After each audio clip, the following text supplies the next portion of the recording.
All right, everybody. What we're going to do today is go over the beginning of Turing machines. Turing machines were part of Alan Turing's thesis. Really cool person. You may have heard about him or watched a movie about him or whatever. In specific, Turing machines are going to push a couple more circles in our series of circles in our languages here.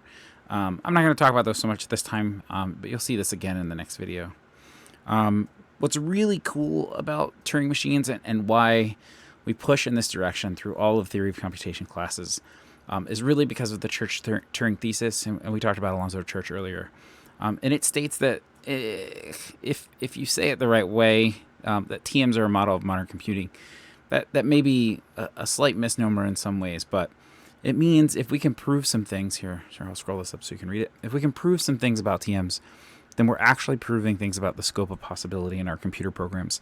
There are lots of things to debate in this little paragraph that I've written here, so I'm not trying to tell you that this is the full story or the only story, but it is part of a story that is important to us, and as a reason to study computation theory, and it's really cool. So I hope you enjoyed taking this journey with me.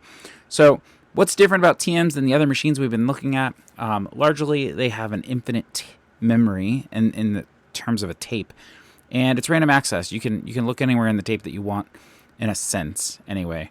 Whereas the stack, you can only look at the top, and the tape you can kind of move around as you like. The input is going to begin on the tape, and the head's going to start at the beginning of the input.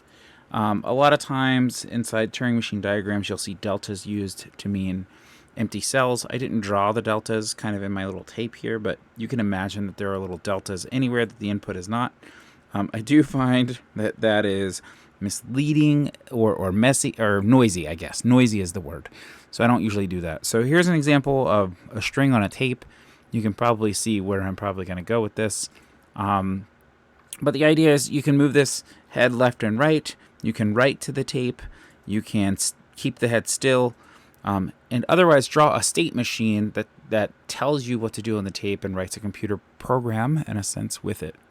So that's where we're going to start. So we're going to do a really simple language, which is 0 to the n, 1 to the n. In fact, I'll give you the idea and maybe let you see if you can draw a diagram that does something that looks like this. But the idea is going to be, instead of doing this in the PDA way, which is kind of an outer-inner 0 to 1 matching, we're going to mark off an unmarked 0, move to the right for the first unmarked 1, mark that off, kind of rewind, find the first unmarked 0, mark that off, fast forward and find the first unmarked 1, mark that off. And you might find it weird that I'm using words like rewind and fast forward, but remember this is a tape, and so those words actually mean something in tape land. And we'll repeat that until there's nothing left to mark off. We'll make sure all the 1s are marked off because all the 0s must have been marked off. And then we can accept. So if you'd like to see if you can play around with making a diagram that does this, go ahead and pause the video. Otherwise, I'll show you kind of what TMs look like. I'm going to scroll this up so you can read it, but the diagram's going to show up with it. So there you go. Some of the diagram is showing up there. All right, so let's look at what this machine looks like. So here's my machine. You can see it as a start state. The way that I'm writing this here is I am writing the symbol that's under the head, what direction you want the head to move, and then the symbol that you want to leave behind. And so if you don't want to modify the tape, then the thing before your move and after your move are going to be the same thing. So when you see this 0R and then 0 with an X through it, what I'm saying is if you see a 0, move the head to the right and cross off that 0 that you saw, right? So this says see a 0, cross it off. And then what I'm doing is moving past all the other 0s and 1s that are crossed off. And as soon as I see a 1, I'm going to cross it off and I'm going to move left. And I'm going to keep moving left until I finally get to 0s that are crossed off. And then I'll return us to the start. And at that point, either I'll see another 0 that I can mark off so that I can look for another 1 to mark off. Or I'll see a marked off 1 and I can make sure everything's marked off so that I can accept. It will be good for you to walk through this kind of with an example. I can just barely fit all this on here together.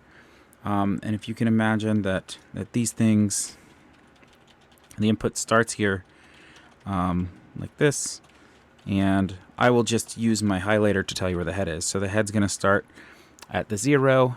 The only place that I can go is to the right and mark off that 0. So I'm going to go ahead and mark that off.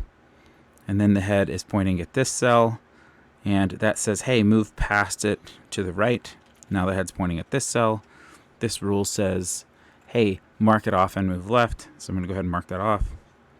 I'm going to move back left, which puts me above this cell. This rule over here says keep moving left as you see a 0, which puts me over this cell. This rule says move back right and return to the start state. Right? And at which point there's one rule which says mark off that 0, move to the right past the 1s. So I was here, I marked off the 0, I moved to the right past the 1, so I'm here. I'm going to mark that off as I take this rule to this circle. That state is going to lead me from here to here. This rule is going to return the head back to here, to this marked off 1, the first marked off 1. At which point I can take this transition, check that all the 1s are marked off as I move to the right. I finally get to a delta here, and I'm going to stay and accept. So this is kind of the idea. Now obviously this is matching in the first 0 and the first 1 match, and then the second 0 and the second 1 match. And if you had more 0s and more 1s, they match in that way, which is a very non-context-free, non-PDA sort of way, which is kind of cool. Let's see if you can try to expand this on your own and do 0 to the n, 1 to the n, 2 to the n, same number of 0s, 1s, and 2s. And I'll go, you should pause it right here. Keep this in your brain. See how you would modify this to make that work. Go ahead and pause it, try that out.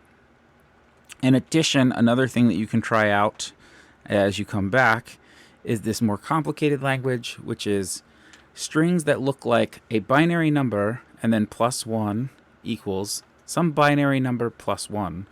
So if you take some binary number and you add 1 to it, you get another binary number on the other side. And it would be cool to see if you could write a Turing machine that accepts all strings that look like this. This is a little bit complicated, but it turns out not to be so bad because it's binary addition, which is kind of cool. And I'll give you a little bit of a hint. You can pause it now if you want to go ahead, but I'll give you a little bit of a hint as you come back. As I started to write some of this, and this is my hint for you. Hopefully, this is a brief, quick intro into Turing machines. Obviously, there's a lot more that we need to talk about and we need to do, but this will get you started. Hopefully that's a good, gentle introduction.